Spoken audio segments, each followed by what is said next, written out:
Today, what I absolutely positively love about President Donald Trump. Get that trash out of your life. You have legacies to build.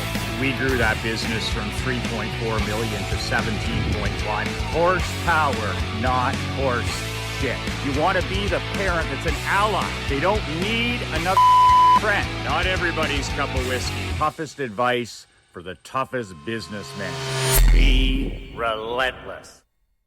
Gorgeous day out here at the lake. Boat is out, jet ski is out till next spring, but we have had an incredible fall of weather here. It's nice going to the arena to coach the kids, and going in shorts and a t-shirt with a sweatshirt, or just really nice, cool mornings, cool evenings, great for sleeping.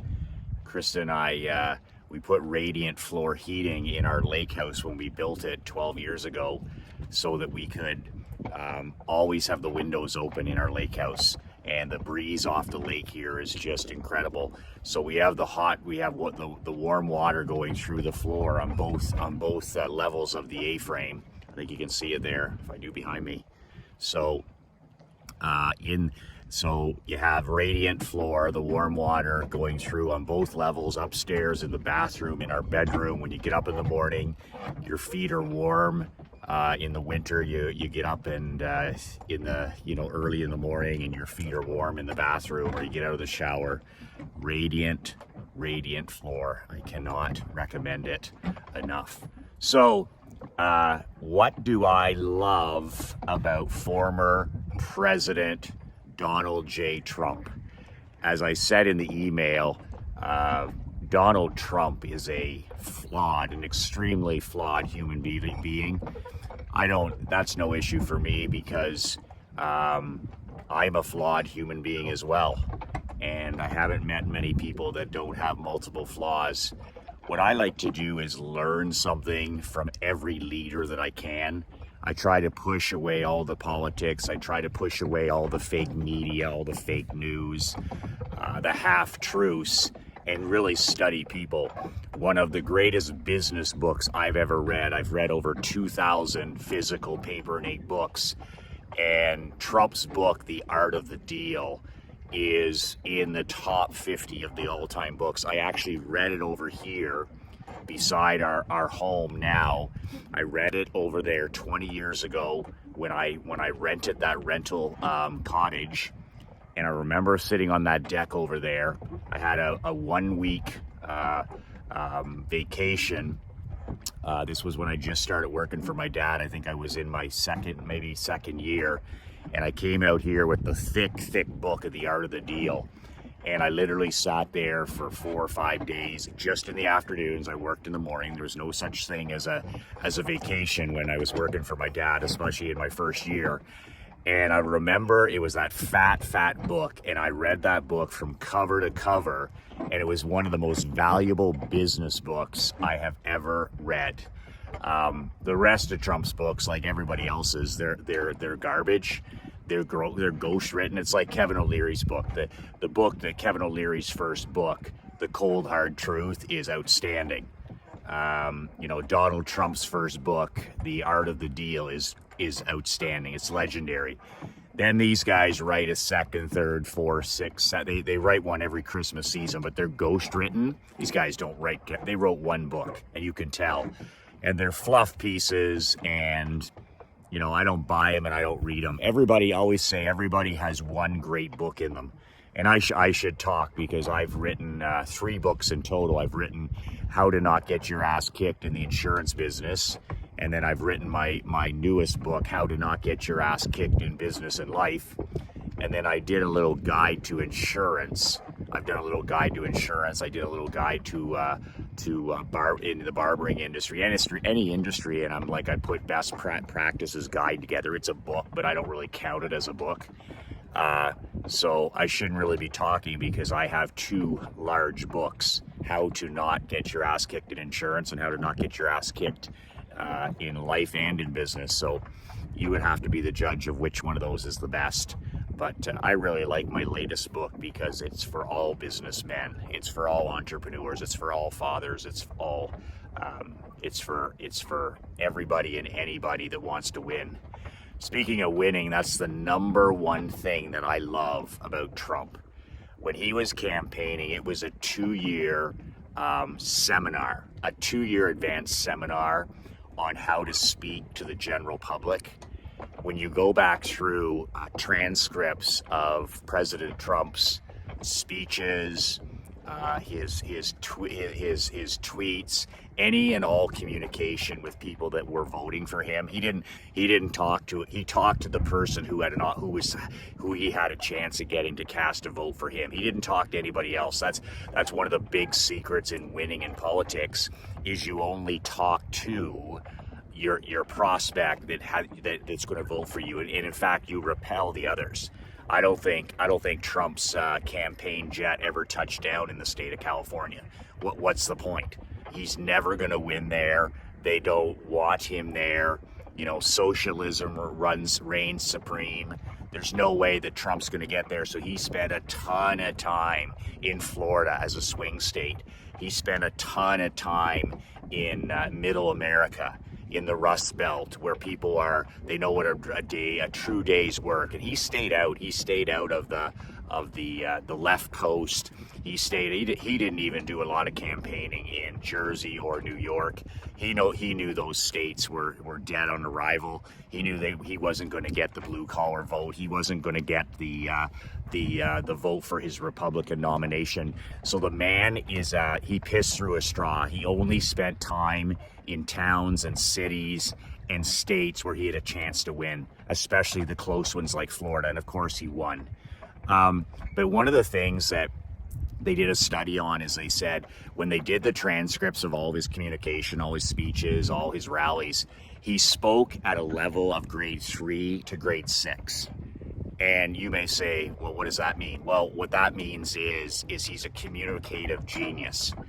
I was taught by the great Gary Halbert, the late great Gary Halbert, to speak and communicate always in marketing. So when I would market to my insurance agency, when I would write my newsletter, my physical newsletter to my now 9,000 clients, I would write at a grade 5 to 6 level. And it made things simple and easy to understand. And the reason you have to do that is because you have such a mixture of people. You have people that are readers, you have people that are non-readers, you have people that are university educated, you have people with no education. Same with speeches, same with emails, same with videos. The biggest thing that you can do as a mistake as a marketer is when you're writing an email, or you're designing a website, or you're writing sales copy, or you're shooting a video, is to talk over the heads of people. The worst thing you can do in sales, marketing, and advertising is try to show how smart you are. You'll go broke because nobody will buy your products, nobody will understand, and you may feel how smart you are, but actually it's going to kill your sales.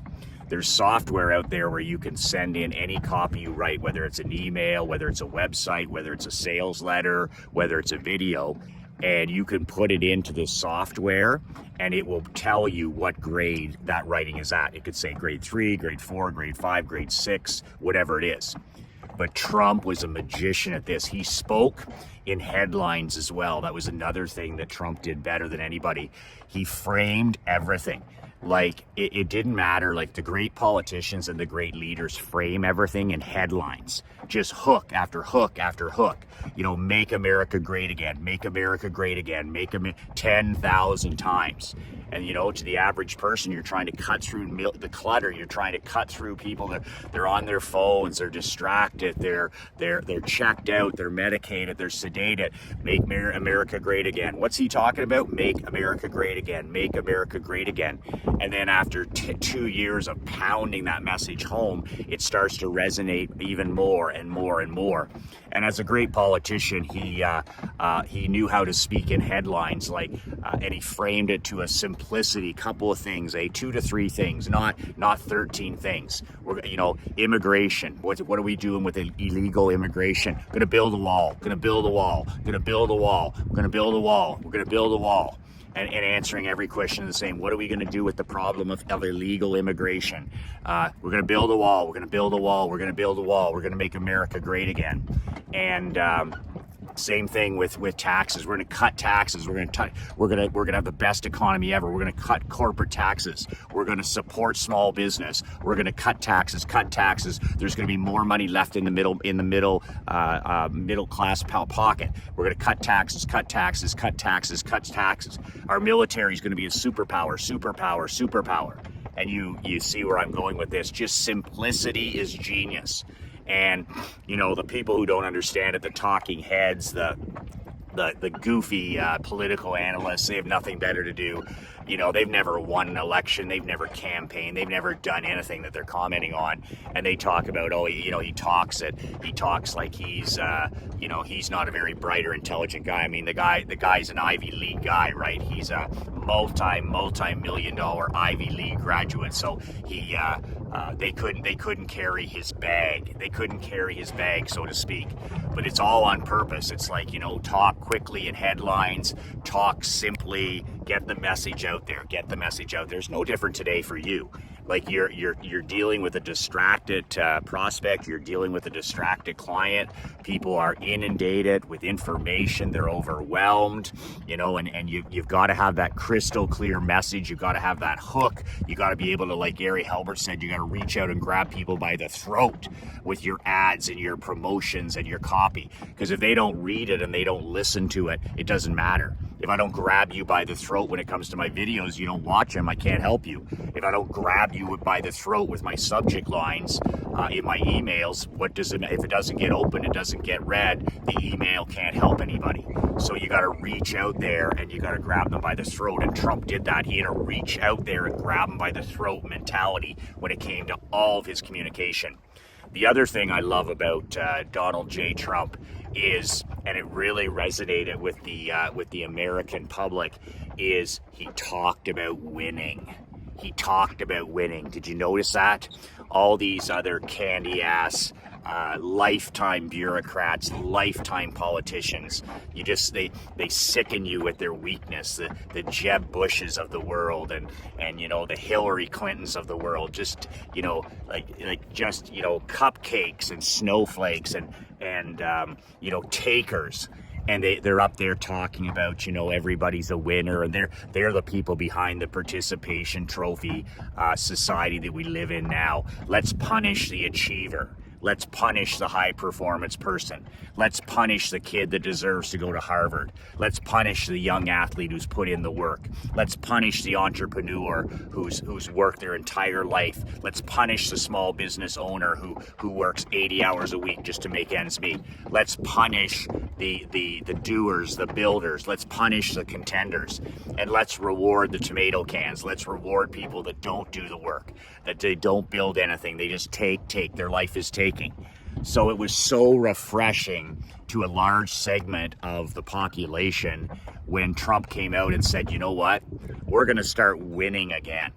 And he didn't use the word that pussy word, we're going to have success. You hear mush cookie pro coaches now that don't last long. They talk like that. Well, we wanted to do this because it gave us our best chance to have success.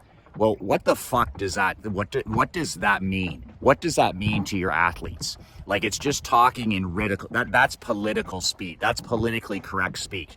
You know how a real coach, like a Bobby Knight or a Vince Lombardi or a John Wooden or even athletes, like you go back, Woods and Palmer and Nicklaus and Michael Jordans of the world.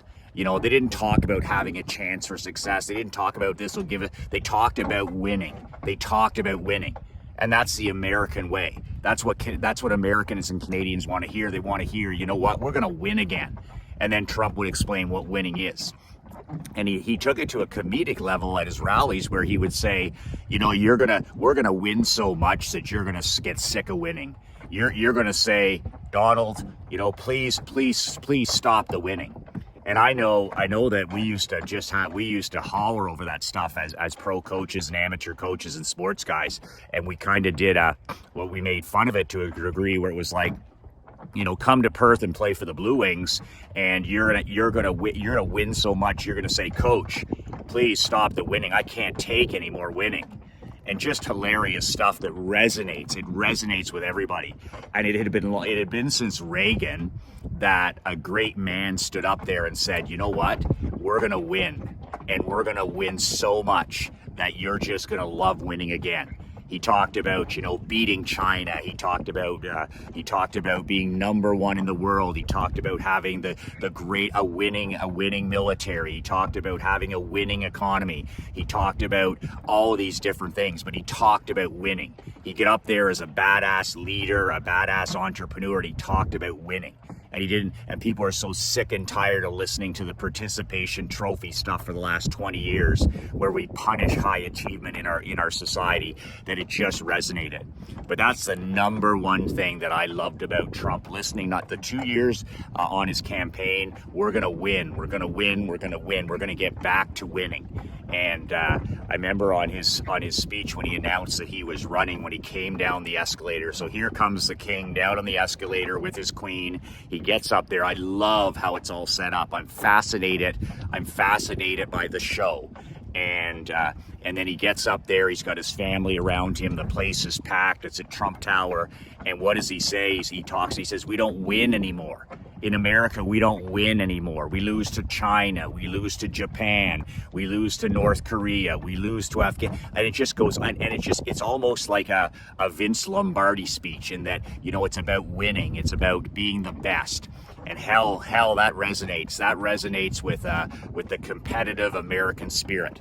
And man, he nailed it. And I'll never forget that, where he's like, he says, "We don't win anymore. We don't win anymore, and we need to get back to winning. And we're going to win so much, you're going to be sick of winning."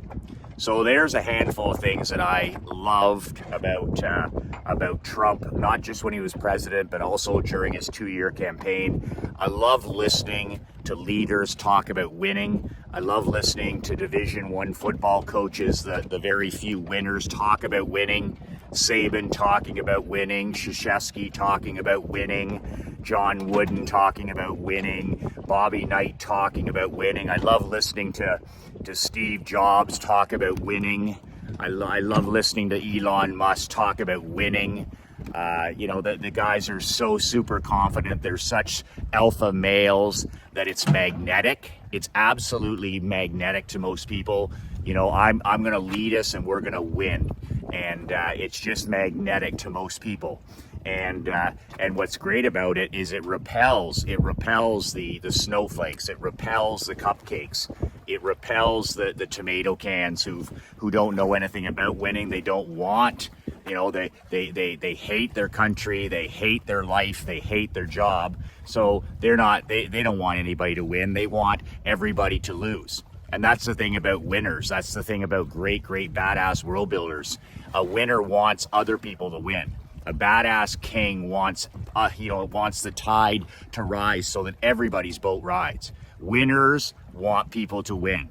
And losers and haters and critics, they want people to lose. So just keep that in mind. You want to surround yourself with people that love and support you, and people that want you to win. Surround yourself with kings and cleaners and closers and rainmakers and winners that want you to win. Speaking about surrounding yourself with the very best and allowing those people to influence your life at every level, my new mastermind for 5 and 6 figure businessmen and entrepreneurs. I have only 50 spots for my new mastermind. Go to badassworldbuilders.com, badassworldbuilders.com. It's for 50 men. It's a 12-month mastermind coming up. And it's about one thing. It's about winning. Just like President Trump said, it's about winning. My job is to make you so sick of winning that you say, "My God, I can't take the winning." Winning in every area of your life, in your marketing, winning with your money, winning in your marriage, winning in your relationship with your children, winning with your physical body, winning mentally, getting in the best mental shape of your life, mental toughness winning, time management winning, and having an impact, finally going from just success and winning to significance, where you start serving the people you've been called to serve. That's real winning, is success to significance. Success to significance, where your grandkids know your name, where your great-grandchildren know your name, when your great-great-great-grandchildren will know your name. They'll know your story. They'll know who you served. They'll know who you helped. That, my friend, is winning. That is success to significance. If you're not successful, you'll be forgotten. You'll be forgotten in years if you're lucky. If you move your life from success to significance, your great-grandchildren will know you and your story. Your great-great-grandchildren will remember you, know you, and know your story. And your great-great-great-grandchildren 200 years from now, 300 years from now, can look back, research you, and say, man, Grandpa was a badass. He helped and served others. He made a difference. That's what my mastermind is about. You need to go to badassworldbuilders.com right now. The spots are filling up. And you answer 5 questions. That's it, 1 minute, 5 questions. And then you need to pay a $97 deposit, refundable. You get your money back. I look at your application. I let you know within 7 days if you're in or you're out. We're starting in December. None of this candy-ass January, New Year stuff. We're starting in December. And we do the whole gauntlet. We do marriage, we do marketing, we do money, we do copywriting, we do YouTube, we do email marketing, we do time management, we do goal getting, we do it all. And it takes 12 months. And you can get more details at badassworldbuilders.com. That's badassworldbuilders.com. But you got to move now. The deadline is coming up very shortly, so let's get on it. Is 2023 going to be the year you punch above your weight? Is 2023 the year that you're going to move from success to significance? Is 2023 going to be the year you move from 5 figures to 6 figures to the 7-figure a year $1 million mark? I did it, and I never was able to accomplish it until I joined a mastermind. I joined Bill Glazier and Dan Candy's mastermind, $30,000 I didn't even have, and I moved from 5 figures to 6 figures, finally to 7 figures, $1 million income a year, and it took me 2 years to get there, but my life was transformed. I moved from success to significance because of the mastermind that I invested back in the day. Do the same if you want to take your life from 5 to 6 to 7 and start living life and doing business on your own terms. Winning, winning, winning, winning, winning. Remember, winning is telling the people in your life, your wife and your children, how much they mean to you every day. Before the sun sets tonight, you make sure that you communicate to your wife, to your son, to your daughter, to your grandchildren, how much they mean to you and how much you love them. There's nothing more important. If you have to text them or you got to email them, you got to FaceTime them, that's okay. But if they're in your world physically, every day you need to be constantly telling them, leaving them notes, writing on the mirror, whatever it is, and telling them how much they mean to you. Nothing is more important. Nothing is more important. 2 words that changed my life: winning, winning, winning, winning. 2 words that changed my life and 2 words that'll change your life. Be relentless.